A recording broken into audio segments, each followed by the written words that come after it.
4 Navy commandos surrounded her in the warehouse, laughing, taunting, weapons ready. They'd taken her rifle, stripped her sidearm, left her with nothing but empty holsters. They thought she was helpless. But what happened next lasted exactly 79 seconds. And when the timer stopped, 4 lead operators were flat on their backs, bruised, stunned, and asking the same question. What the hell just happened? Her answer. It made sure no one on that base ever looked at her the same way again. Before we show you exactly how she dismantled 4 commandos without firing a single shot, drop a comment telling us where you're watching from and hit subscribe, because this one goes from 0 to brutal in under 2 minutes. Now let's get into it. The morning air at Fort Wexler carried that particular blend of jet fuel and pine that every military brat learns to recognize. Sharp and clean within. Undertone of diesel exhaust and hot concrete that promised another scorching day ahead. Staff Sergeant Rachel Keene stepped off the shuttle bus onto cracked asphalt that was already radiating heat despite the early hour. Her boots, finding purchase on pavement marked with tire tracks and oil stains from decades of military vehicles. Somewhere beyond the concrete hangars, she could hear the rhythmic chants of morning PT drifting across the compound like a familiar heartbeat. Sound off. 1, 2. Followed by the thunder of boots hitting ground in perfect unison. Wexler wasn't your typical army base. This was where the branches came to play their ego games, disguised as joint training exercises. Navy SEALs, Army Rangers, Marine, Raiders, Air Force PJs, all rotating through to prove that their particular brand of badass was superior to everyone else's. The kind of place where cooperation had sharp teeth and rivalries ran deeper than anyone wanted to admit. Rachel moved across the yard with the unremarkable efficiency of someone who'd been wearing boots for 15 years. Her woodland pattern BDUs were regulation perfect. Her sidearm sat naturally on her right hip, and she carried herself with the quiet confidence of someone who'd stopped needing to prove she belonged anywhere. But her eyes never stopped moving. Guard, towers, training zones, exit routes, old habits from places where not paying attention got you killed. The armory smelled like gun oil, metal polish, and the kind of industrial disinfectant that never quite covered the underlying scent of testosterone and competition. Behind the wire mesh counter, 4 men in navy blue combat shirts clustered together, their conversation punctuated by the kind of laughter that usually meant someone else was the joke. Lieutenant Kane noticed her first. Tall, blonde, built like a recruiting poster with pale eyes that assessed everyone like they were either an asset or a threat. He looked her up and down in one quick practice sweep. Well, look what the Army sent us, he announced to his buddies. Hope she knows which end of the rifle the bullets come out of. The others, Petty Officer Ricks, Chief Daniels, and Corporal Vega, chuckled like he'd said something clever. It was the kind of easy camaraderie that came from running together as a unit for months, finishing each other's sentences, and reinforcing each other's assumptions about their superiority. Ricks, stocky with sharp cheekbones and hands that looked like they could crush walnuts, leaned on the counter with the casual arrogance of someone who'd never met a challenge he couldn't muscle through. Don't worry, LT. We'll keep her safe out there. Make sure she doesn't trip over her own boot laces or accidentally point that rifle at her own foot. Vega snorted, his nervous energy making him bounce slightly on the balls of his feet. Maybe we should get her a safety manual. You know, military weapons for dummies or something. Rachel didn't bite. She'd heard variations of this conversation in a dozen different languages across 3 continents. She signed for her M4, pulled it across the counter, and started her inspection routine. Chamber check, sight alignment, sling adjustment. Her hands moved with the kind of muscle memory that came from handling weapons in places where a malfunction meant more than just failing an exercise. Easy there, killer. Daniels called from behind her. Chief Daniels was older than the others, maybe pushing 40, with the kind of weathered face that suggested he'd seen actual combat instead of just talking about it. Those training rounds won't hurt anyone, unless you point them the right way. Vega, skinny and wired like he'd mainlined espresso for breakfast, snorted. I heard she's more of a PowerPoint warrior than trigger puller anyway. Bet she hasn't seen real action since the Bush administration. Rachel finished her weapon check and slung the rifle across her chest without acknowledging them. Guess we'll find out, she said simply, then walked toward the briefing room. Behind her, she heard Kane's voice drop to what he probably thought was a whisper. $20 says she folds the first time someone gets aggressive. Rachel kept walking. She'd been underestimated by better men than these four, and it never lasted long. The smart play was to let them think whatever made them comfortable. Reality had a way of correcting misconceptions. The briefing room had been a storage hangar in a previous life. All concrete. Floors and metal rafters with folding tables shoved against the walls to make room for rows of uncomfortable chairs. Hey! Whiteboard dominated one wall covered in hand-drawn diagrams of the day's training scenario. Urban breach and clear exercise. Staged in one of Wexler's warehouse mock-ups. Rachel chose a seat in the second row, positioning herself where she could see both the instructor and keep track of the room's dynamics. Around her, small clusters of trainees segregated themselves by branch. You could read the tribal affiliations in their posture, their patches, the way they held their weapons. The four commandos had claimed a row near the back, sprawled in their chairs like they were holding court. Kane's boots were propped up on the chair in front of him, and he was explaining something to the others in the tone of voice that suggested they should feel privileged to receive his wisdom. Major Billings entered precisely, on time, lean, gray-haired, with the kind of authoritative presence that made conversation die without him saying a word. He began laying out the exercise parameters. 4-person assault team. Time breach and clear. Simonition rounds that hurt enough to demand respect but wouldn't leave permanent damage. Rachel took notes, her mind already mapping the scenario. She'd run variations of this drill hundreds of times in training and in places where the targets shot back with real bullets. But halfway through Billings's briefing, Kane raised his hand with the casual arrogance of someone accustomed to redirecting conversations to suit his purposes. "Sir," he said, his tone respectful enough on the surface, but carrying an undertone that suggested he was about to improve everyone's day with his brilliant insight.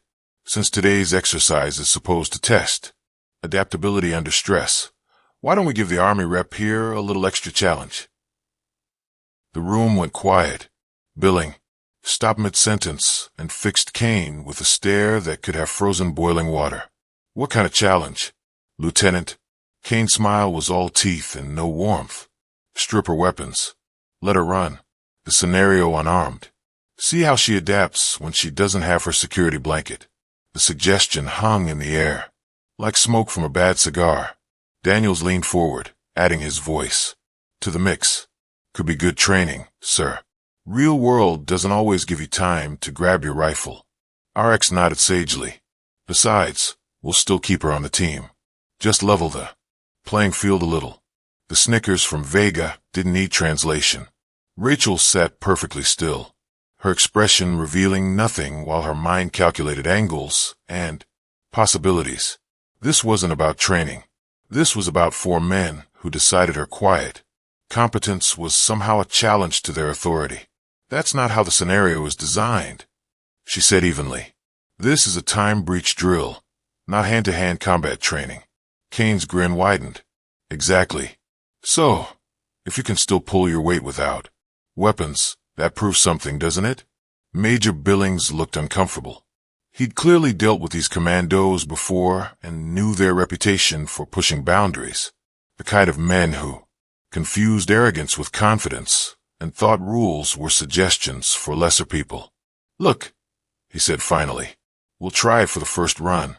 If there are problems, we'll adjust. Sergeant Keene, surrender your weapons. You're going in unarmed." The order cut through the room like a blade. Refusing would make her look insubordinate in front of 50 witnesses. Complying would let these four jackasses think they'd scored a victory. Either choice came with a price. Rachel stood slowly, lifted her M4, and walked it to the front table. Her sidearm followed, leaving her holster empty, and her options significantly reduced. She set both weapons down with deliberate precision, not slamming them, but making it clear this wasn't submission. When she returned to her seat, the commandos were grinning like they just won the lottery. Rix made a show of whispering something to Vega that set them both chuckling. Across the room, a couple of younger soldiers exchanged glances that clearly said she was about to get destroyed. Billings finished the briefing and dismissed everyone to the staging area. As chairs scraped against concrete and bodies moved toward the exit, Kane passed close enough to Rachel's shoulder to murmur, "Hope you've been doing your yoga, Sergeant. You're going to need all the flexibility you can get." She didn't respond, didn't even turn her head, but as she fell into step toward the warehouse, her mind was already shifting gears, cataloging joint locks, pressure points, the dozen ways to turn an opponent's weapons against them. If they wanted to see how she handled herself without a rifle, she'd give them a demonstration they'd never forget. The warehouse chosen for the exercise was a steel cathedral of echoes and shadows. Temporary plywood walls had been erected inside to create a maze of corridors and blind corners, the kind of layout that punished hesitation and rewarded decisive action. Fluorescent lights hummed overhead, casting harsh shadows that shifted with every movement. Rachel stood in the staging area outside the tape-marked entrance, feeling the weight of eyes from the observation deck above. Word had spread through the base's gossip network faster than a brush fire. The Army advisor was going in unarmed against 4 Navy commandos. The deck was packed with spectators, some genuinely curious, others hoping to see a train wreck. Kane, Daniels, Rix, and Vega moved through their pre-mission routine with the casual confidence of men who believed the outcome was already determined. Kane slapped his magazine home with unnecessary force, the metallic click echoing through the space. Like a period at the end of a sentence, Daniels rolled his shoulders, working out kinks that weren't there. Rix and Vega exchanged fist bumps like they were heading to a party instead of a training exercise. "Try to keep up in there, Keen," Daniels called over his shoulder. "Wouldn't want you to get lost before the fun starts." Rachel knelt at the edge of the staging mat, adjusting her gloves with methodical precision. She didn't respond to the taunt, didn't even look up. Her attention was focused on details these four hadn't bothered to notice. The way the lighting created blind spots in certain corners, how the plywood walls flexed slightly under pressure, the fact that their gear made distinct sounds when they moved. Without weapons, she was theoretically at a massive disadvantage, but theory was just theory. Every piece of equipment these men carried was a potential tool in the right hands. Every moment of overconfidence was an opening. Every assumption about her helplessness was ammunition she could use against them. Major Billings's voice crackled over the loudspeaker. "Team Alpha stack at the entry point. Scenario begins on my whistle. Objective is the green crate in the center room. 3 minutes on the clock." The commandos formed their entry formation with textbook precision. Kane on point, Daniel second, Rick's third, Vega bringing up the rear. Rachel found herself positioned 5 paces behind the stack, close enough to technically be part of the team, but far enough back to be an afterthought once they hit the door. Up on the observation deck, she caught fragments of whispered conversation. 79 seconds. She'll be lucky to last half that. For against 1, and she's got nothing. This is going to be ugly. Kane's been waiting for something like this. Rachel settled into a balanced stance, her breathing slow and controlled. She'd been in rooms like this before. Only the walls had been stone instead of plywood, and the consequences had been measured in body bags instead of bruised egos. She knew exactly how quickly the dynamic could shift when violence became the only language anyone understood. The countdown began. 3, 2, 1. The whistle. shrieked through the warehouse like a starting gun. The commandos surged forward in perfect synchronization. Or so they thought. Rachel didn't follow directly behind them. Instead, she angled off to her left, using the wall for cover while cutting toward the first choke point before they'd even cleared the entrance. The spectators leaned forward on the deck, sensing that whatever was about to happen wouldn't be the routine beat down they'd expected.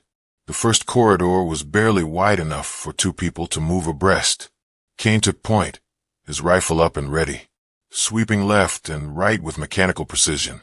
Daniels stayed tight on his shoulder. Rick's just behind Vega, anchoring the rear and already thinking about what they'd say in the debrief about how easy it had been. Rachel held back just enough to give herself room to maneuver. No point rushing into a confined space where numbers meant everything. Better to wait for the right moment when confidence made them sloppy. 20 seconds in, they reached the first turn, a sharp left into what the exercise called an urban alley. Vega swung around the corner without checking his six, his attention focused forward on the objective. It was the kind of tactical error that got people killed in real combat, but in training it just got you embarrassed. Rachel slipped in behind him like smoke, her movements flowing with the kind of lethal grace that came from years of close quarters training in places where hesitation meant death. Her left hand clamped over his rifle barrel while her right locked onto his wrist with precise pressure. Not enough to break bone, but more than enough to control his entire arm. A sharp twist against his shoulder joint that sent lightning up his arm. Hey! Quick pull to break his balance and override his center of gravity, and Vega went down hard onto the padded floor, with a grunt of surprise and pain that echoed off the warehouse walls. The impact drove the air from his lungs in a strangled wheeze. Before he could recover, before he could even process what had happened, she stripped a rifle from his grip like taking candy from a child and stepped over his prone form with the clinical efficiency of a surgeon removing a tumor. 32 seconds. Ricks heard the commotion and spun around, his eyes widening when he saw her holding Vega's weapon. He tried to bring his own rifle to bear, but she was already inside his guard, using the captured weapon like a lever to hook. Behind his knee, a sharp sweep and his legs were gone. He hit the deck with a thud that echoed through the warehouse. She dropped her knee onto his sternum, just enough pressure to pin him without causing permanent damage, and used her free hand to apply a blood choke. RX tapped frantically against the mat, officially out of the scenario. She shoved his rifle back at him and moved on without a word. 45 seconds. Kane was beginning to understand that something had gone catastrophically wrong with his brilliant plan. He wheeled toward her, trying to bring his weapon up in the narrow confines of the corridor, but the space that had been designed to favor the assault team now worked against him. His rifle became a liability instead of an asset. Rachel stepped to her right, letting his momentum carry him forward. Her left foot hooked behind his ankle while her shoulder drove into his ribs. Kane went sideways into the padded wall with a bone-jarring impact that knocked the wind out of him. The rifle slipped from his grasp. She caught it before it hit the ground, spun it into a control position, and had it aimed at his center mass before he could draw his next breath. He froze, his face cycling through confusion, anger, and something that might have been respect. 62 seconds. That left Daniels. The chief had heard enough of the chaos behind him to know that brute force was his only remaining option. He came around the corner fast and low, his arms spread wide for a tackling embrace that would have worked against most opponents. But Rachel wasn't most opponents. Instead of fighting against his momentum, she dropped her center of gravity and used his own force against him. Her hands found purchase on his sleeve and forearm, and with a sharp pivot that drew on years of close quarters training, she threw her hip across his line of attack. Daniels went airborne for a split second that probably felt like an eternity, then crashed onto his back with enough force to rattle his teeth. Before he could recover, she'd stripped his sidearm, racked the slide in one smooth motion, and had it aimed at his chest from less than 3 feet away. 79 seconds. The whistle blew again, sharp and final. Silence fell over the warehouse like a blanket. The only sounds were the distant hum of fluorescent lights and the ragged breathing of 4 men who just discovered the difference between confidence and competence. Rachel straightened slowly, handed the training pistol back to Daniel's grip first, and stepped away from the carnage she created. From the observation deck, a ripple of voices spread through the crowd like wildfire through dry grass. Some were muttering in disbelief, others chuckling in the way people do when they've witnessed something that defies their understanding of how the world works. The younger recruits were pointing and whispering, their voices carrying fragments like "How did she?" and "How did you see that move where and for?" Guys, man, 4 of them.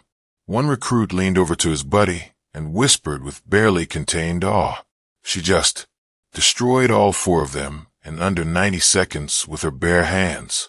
Kane struggled to his feet first, rubbing his shoulder where it had introduced itself to the wall. His face was flushed. Whether from physical exertion or embarrassment was hard to say. Vega remained on one knee, adjusting his gear, like it might restore some of his dignity. Rix avoided eye contact with everyone, suddenly fascinated by his bootlaces. Daniel stayed seated on the floor for several long seconds as if standing up would make his defeat more real. Rachel said nothing.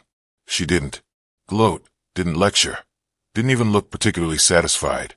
She just walked to the gear rack, hung up the borrowed equipment, and removed her gloves with the same methodical precision she'd shown throughout the exercise. The timer above the entrance still glowed in accusatory red digits. 1:19, the silence that followed was heavier than any applause could have been. Up on the observation deck, conversations died mid-sentence as people tried to process what they'd witnessed. Rachel Keene, quiet, unassuming, supposedly outgunned, had just dismantled 4 elite operators without breaking a sweat. Behind her, the commandos struggled to salvage what remained of their dignity. Kane muttered something about lucky shots and unfair advantages, but his heart wasn't in it. Rix busied himself with equipment that didn't need adjustment. Vega looked like he was having a serious conversation with his career choices. No one apologized. No one acknowledged that. Maybe, just maybe, they'd misjudged the situation from the beginning. That's when the slow clap started. It echoed through the warehouse with deliberate precision, not mocking, but commanding. Attention in a way that made everyone look up toward the observation deck. A tall figure in dress greens leaned against the railing, his silver eagles catching the fluorescent light.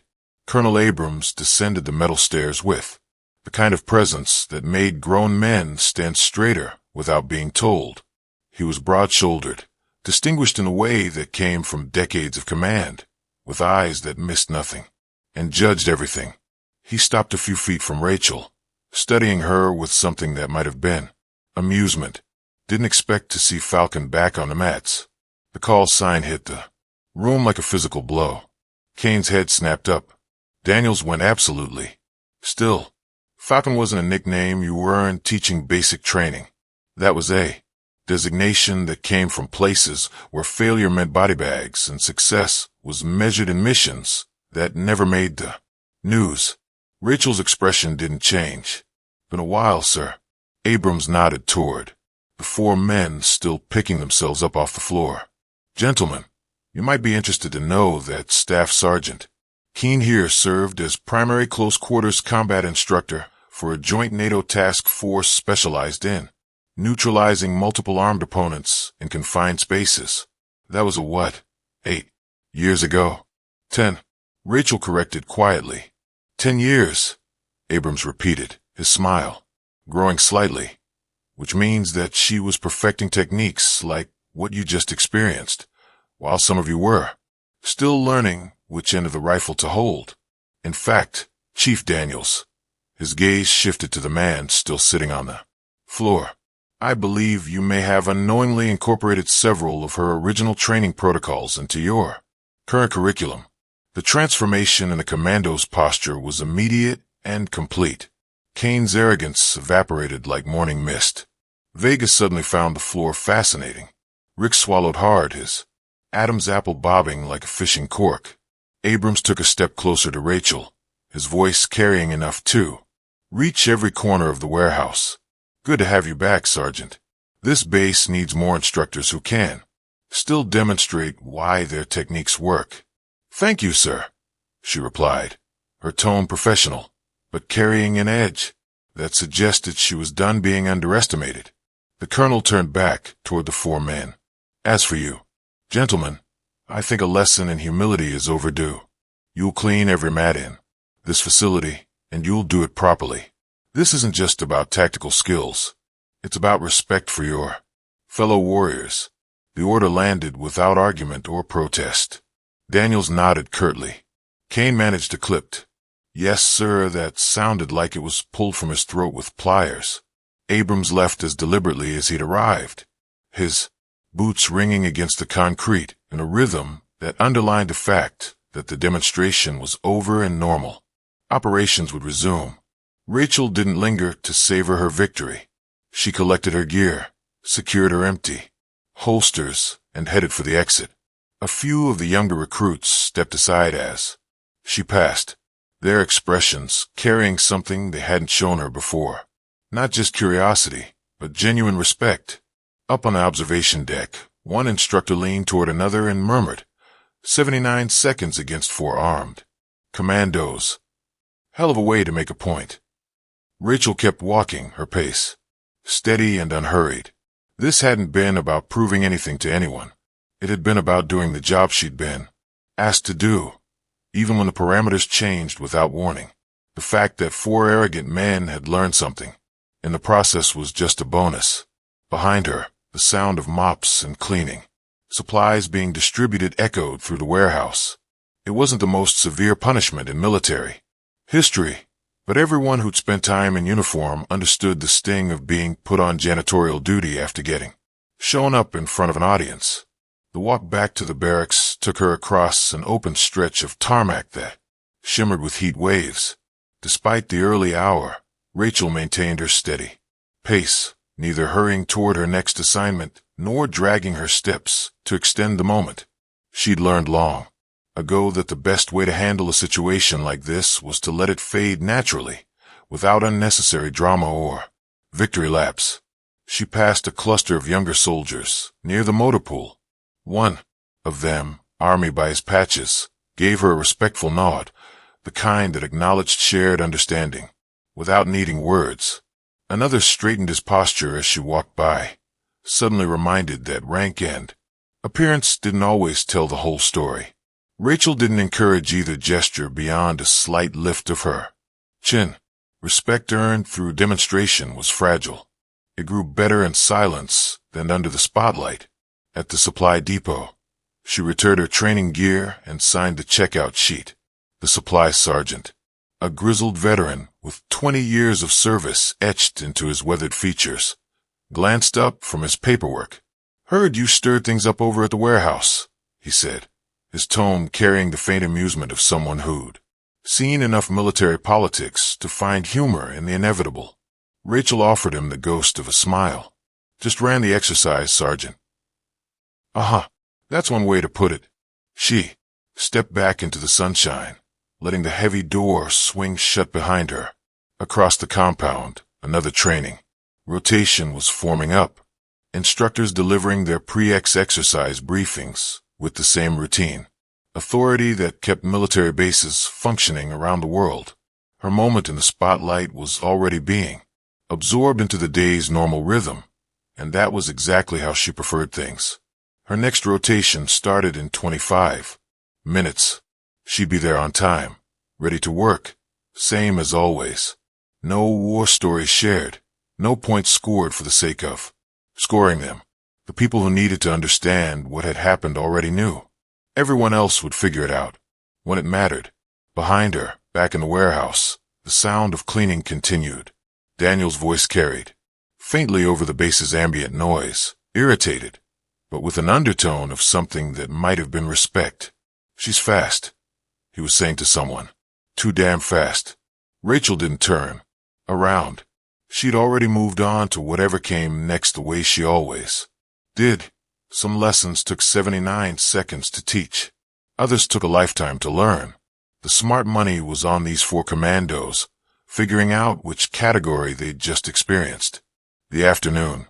Sun was climbing toward its daily peak, and Fort Lure continued its mission of turning good soldiers into better ones. The only difference was that four Navy commandos now understood that assumptions could be dangerous, and one quiet Army sergeant had reminded everyone that the most dangerous people are often the ones you'd never suspect. In the end, that was probably worth more than any formal training exercise could have accomplished.